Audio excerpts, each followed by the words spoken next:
안녕하세요. 저희는 데이터베이스 프로그래밍 공입분반 10조 김수현, 박주희, 정여진입니다. 저희 팀은 기숙사 대여섯 플랫폼 루미를 개발했습니다. 이 웹은 기숙사 안에서 소량 물품을 서로 대여 제공해줄 수 있는 서비스입니다. 다음은 저희 팀의 페르소나입니다. 요청자는 급히 필요한 물품이 있지만 구매하기엔 부담스러운 상황에 놓여 있다고 가정하겠습니다. 예를 들어 A4 용지 한 장이나 공학용 계산기가 필요할 때 같은 건물 내에서 빠르게 물품을 구할 수 있다면 큰 도움이 될 것입니다. 제공자는 사용하지 않는 물품을 다른 사람에게 빌려주고자 합니다. 이를 통해 소소한 경제적 수익을 얻을 뿐만 아니라 필요한 사람을 돕는 보람도 느낄 수 있습니다. 시장 조사 결과입니다. 기숙사생 대여 서비스만을 위한 전용 플랫폼은 현재 존재하지 않습니다. 기존에 있는 지역 기반 대여 서비스는 구매가 어려운 고가의 물건들이 주로 대상들이었고, 기숙사 관련 앱들은 시간표나 외박 신청 같은 생활 지원 기능에 초점이 맞춰져 있었기 때문입니다. 이를 바탕으로 저희는 기숙사 대여와 커뮤니티 활성화에 중점을 둔 플랫폼을 기획하게 되었는데요. 실제 기숙사 오픈 채팅 내용입니다. USB나 AA 건전지나 아날로그 시계와 같은 물품들을 빌려줄 수 있냐는 질문들이 많이 발생하는 것을 알 수 있습니다. 이처럼 기숙사 생활에서의 작은 불편함들을 해결할 필요가 있었고, 저희 플랫폼이 이를 실현하고자 합니다. 이러한 배경들을 바탕으로 다음과 같은 특징이 있습니다. 첫째, 사용자 친화적인 UX. 간단한 디자인을 통해 실시간으로 물품 대여 상태를 확인하고 쉽게 소통할 수 있습니다. 둘째, 포인트 시스템. 이를 기반으로 물품 요청 및 반납 과정을 효율적으로 관리할 수 있습니다. 포인트는 신뢰 점수와 연결되어 더 원활한 대여 경험을 제공할 수 있게 됩니다. 셋째, 데이터 기반 운영. 대여 데이터를 기록하여 운영 효율성을 높이고 자원 재활용 및 환경 보호에 기여할 수 있습니다.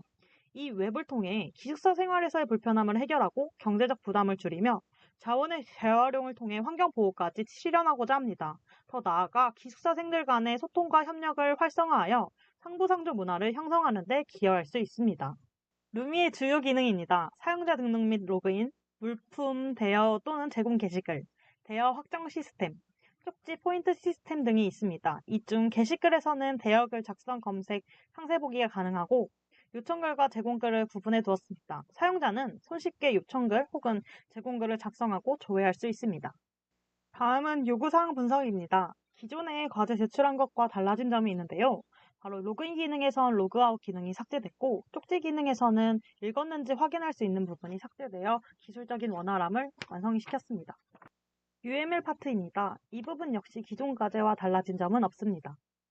다음은 MVC 설계입니다. 초기 설계에서는 단순히 특정되어 요청 게시물의 세부 정보를 확인할 수 있는 요청 URI를 프로바이드 포스트 형식으로 단순히 설정하였습니다. 그러나 프로젝트가 구체화되는 과정 속에 목록 보기와 세부 보기 두 가지 기능이 본질적으로 구분되어야 함을 인지하였고, 이런 기능적 차이를 명확히 반영하기 위해 URI 설계를 그 사이에 리스트와 뷰로 구분하여 설정하였습니다. 또한 메시지 설계 부분에서는 대여글 제공글과는 다르게 초기 메시지 테이블이 하나로 설정되어 있기 때문에 메시지 타입을 구분하는 파라미터가 중간에 필요했고, 그 결과 추가하게 되었습니다. 사용자의 요청 의도를 보다 명확하게 전달하고 레스트풀 설계 원칙에 부합하도록 구조를 개선해 나갔습니다. 루미의 UI 설계의 모습입니다. 온보딩 회원가입 모습입니다. 홈 화면 모습입니다. 홈과 검색이 있고, 게시글 글쓰기 상세 보기가 있고, 쪽지에는 쪽지함 쪽지 상세 보기가 있고, 대여 확정에는 대여 정보 결정, 대여 정보 확인, 반납 연체, 반납 연체되지 않은 버전 두 가지 모습을 확인할 수 있습니다. ELD 파트입니다. 수정된 부분은 없고 사진로 찍은 부득이하게 넣지 못했습니다. 대여 요청글 아이디와 대여 제공글 아이디가 복합 기본키로 설정되어 있는데 두 필드 중 하나만 넣을 수 있다는 제약 조건을 가진다는 특징이 있습니다. 시스템 설계상 하나의 레코드가 반드시 대여 요청이나 대여 제공 중 하나와 연결되는 것을 보장하며 두 필드가 동시에 값을 가지거나 모두 비어있는 상황을 방지하는 장점이 있습니다. 이를 통해 데이터 무결성을 유지하며 각 데이터가 반드시 요청 혹은 제공과 연관되도록 설계했습니다. 다음은 저희 프로젝트에서 사용한 SQL 시퀀스 모습입니다. 다음은 다이어그램 모습입니다. 이 다이어그램은 대여 요청 및 제공, 사용자 관리, 메시지 전송 등 주요 기능을 구현하기 위한 도메인 클래스 구조를 나타냅니다. 대여 게시글은 형태를 기한에 따라 0과 1로 설정하여 대여 중인 대여와 완료된 대여를 구분할 수 있게 설계했으나 메시지는 시간 관계상 그렇게 하지 못했습니다. 또 앞에서 이야기한 바와 같이 이미지를 넣는 부분은 구현하지 못했습니다. 컨트롤러 매니저 클래스 다이어그램입니다. 주요 개선 사항은 다음과 같습니다. 메시지 관리가 개선되었는데 기존 메시지 리스트에서 최신 메시지 리스트로 변경을 해 최신 메시지 리스트만 반환하도록 개선했습니다. 사용자는 필요한 최신 정보를 리스트 상단에서 확인할 수 있게 되었습니다. 특징으로는 글과 팝업은 제공 요청 여부만 다르고 동일 로직으로 구현하여 효율적이고 일관되게 구현했다는 점입니다. 요청에 대한 리퀘스트 URI는 get 요청으로 조회 기능을 세분화하고 포스트 요청으로 데이터 생성 및 상태 변경을 처리하도록 설계되었습니다. 상세한 부분은 생략하겠습니다. MVC 패턴과 프로젝트 최종 구조를 확인할 수 있습니다. 다음은 앞서 얘기했던 것을 바탕으로 작성해둔 API 명세서입니다. 사용한 라이브러리들은 다음과 같습니다.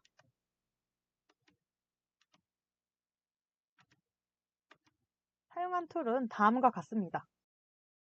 사용한 핵심적인 비즈니스 로직과 알고리즘에 대해 설명하겠습니다. 첫 번째, 대여 확장 부분 로직인데요. 대여하기 버튼을 눌렀을 때 스타트 컨트롤러에서 포스트의 작성자인 프로바이더 아이디와 로그인 세션에서 리퀘스터 아이디를 가져올 수 있어 매칭 정보를 불러올 수 있습니다. 또한 트레이스에서는 컨펌 DB를 생성하고 변경하고 싶은 속성 값들을 적어 넣었을 때 이후 업데이트를 통해 해당 부분을 업데이트할 수 있습니다. 또한 정보를 확인합니다. 이후 반납이 진행되는데요. 아웃컴에서는 반납 시점의 현재 날짜를 입력받아 실제 반납 날짜를 업데이트합니다. 이후 예상 반납 날짜와 비교하여 연체일을 카운트하고 연체일당 50루미를 곱해 벌점을 계산하게 됩니다. 완료된 해당 정보 또한 확인할 수 있고요. 상벌점 부과 버튼을 누를 경우 업데이트 프로바이드 멤버 포인트로 이동하여 개인 점수에 반영되고 대여글 역시 상태를 변화시킨 후 메인 페이지로 이동하게 됩니다. 다음은 대여 완료 후 DB 상태 변화를 나타낼 것입니다. 두 번째는 메시지 로직입니다. 각 방마다 가장 최신 메시지만 리스트에 출력하도록 구현됐는데요. 메시지를 주고받은 샌더, 리시버 쌍일세에 가장 최근의 메시지 한 개씩만 반환하는 쿼리입니다. 최신 메시지는 센트 데이트, 즉 발신 날짜 기준으로 정렬됩니다. 그레이티스트와 리스트를 사용하여 사용자 쌍을 고유하게 식별하고 로우 넘버로 순서를 매겼습니다. 또한 where are n은 1, 이 코드에서 가장 최신 메시지만 선택하게 되었고요. 올더바이절에서 최종적으로 모든 최신 메시지를 레이티스트 데이트 기준으로 내림차순 정렬하게 됩니다. 세 번째는 대여 제공 요청 테이블 분리입니다. 다음과 같이 타입에서 구별해서 많은 양의 데이터 처리를 위해 테이블 자체를 분리하는 방식으로 변경되었습니다. 저희는 다음과 같이 역할을 나누어 진행하였습니다. 다음은 결론 및 소감입니다. 프로젝트를 3단 가량 진행하면서 문제 해결 과정에서 많은 어려움이 있었는데요. JUnit 테스트는 특히 모두 처음 사용해보는 거라 어려움이 많았습니다. 다양한 에러들이 서로 연결되어 원인을 파악하거나 해결하는 데 시간이 오래 걸렸고요. 특히 JUnit5를 사용했을 때 작동하지 않은 경우가 동일한 코드를 JUnit4로 변경하니 정상 동작하는 상황을 만나게 되어 이는 버전에 따른 구문 및 설정 차이가 있었음을 뒤늦게 확인하였고 테스트 코드가 올바르게 동작하려면 테스트 대상 코드를 100% 이해해야 한다는 점을 다시 한번 실감하게 되었습니다. 또한 코드의 작동 원리를 완전히 파악하지 못하면 테스트 자체가 어렵다는 점도 다시 한번 배우게 되었습니다. 다행히 이러한 문제점들이 있을 때마다 팀원들과 협력하고 의견을 나누며 문제를 해결할 수 있었습니다. 또한 병합 과정에서도 어려움이 있었는데요. 각자의 코드는 단독 실행 시 문제가 없었지만 팀원의 페이지와 값을 주고받는 과정에서 호환성 문제로 인해 예상대로 동작하지 않는 경우가 많았습니다. 초기에는 하드코딩으로 테스트에 잘 동작했으나 데이터를 다른 페이지에 직접 주고받는 방식으로 변경하는 과정에서 많은 수정 작업이 필요했던 것 같습니다. 향후 개선 사항입니다. 우선 기술적인 측면에선 쪽지 기능의 소켓 프로그래밍을 도입하여 실시간성을 높이고 데이터 처리 효율성을 위해 JDBC 유틸이나 마이바티스를 사용할 계획입니다. 또한 실제 기숙사와의 협력을 통해 앱을 배포하고 자금 확보를 통해 사용자 기반을 확대하고자 합니다.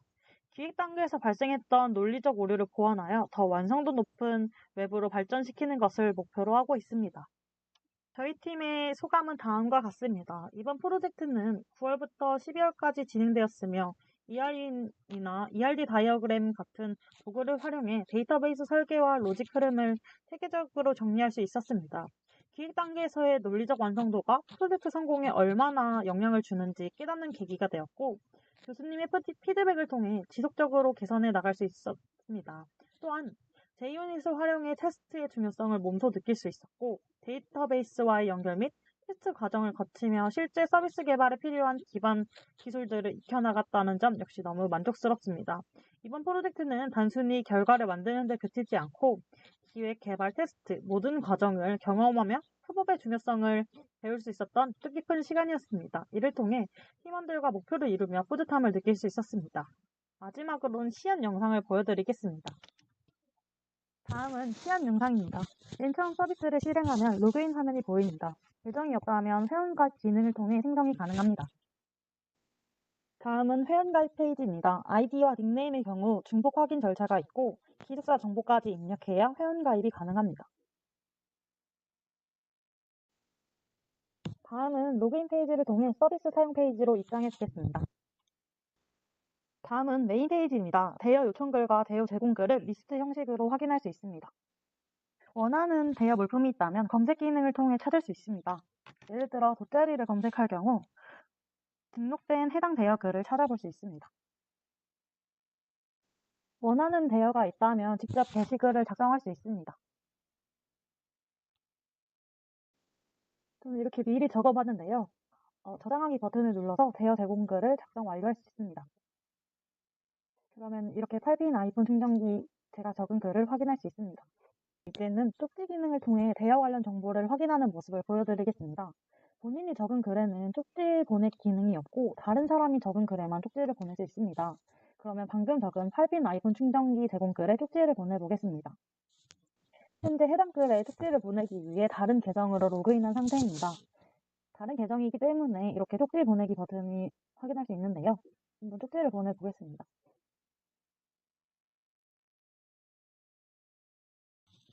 이렇게 쪽지를 보내면 메시지함에서 본인이 보낸 쪽지를 확인할 수 있습니다. 방금 보낸 메시지가 확인됩니다. 또한 쪽지함에서 검색어를 통해 원하는 글을 찾아볼 수도 있는데요. 계산기를 검색해 보겠습니다. 글이 잘 찾아지는 것도 확인 가능합니다. 그러면 이제 대여를 진행해 보겠습니다. 방금 쪽지를 보냈던 8핀 충전기 대여를 할 예정입니다. 대여 제공글이기 때문에 대여 요청자가 게시글에서 대여하기 버튼을 누릅니다. 그러면 제공자와 요청자의 매칭 정보가 뜨고 이 버튼을 누르면 대여가 진행됩니다.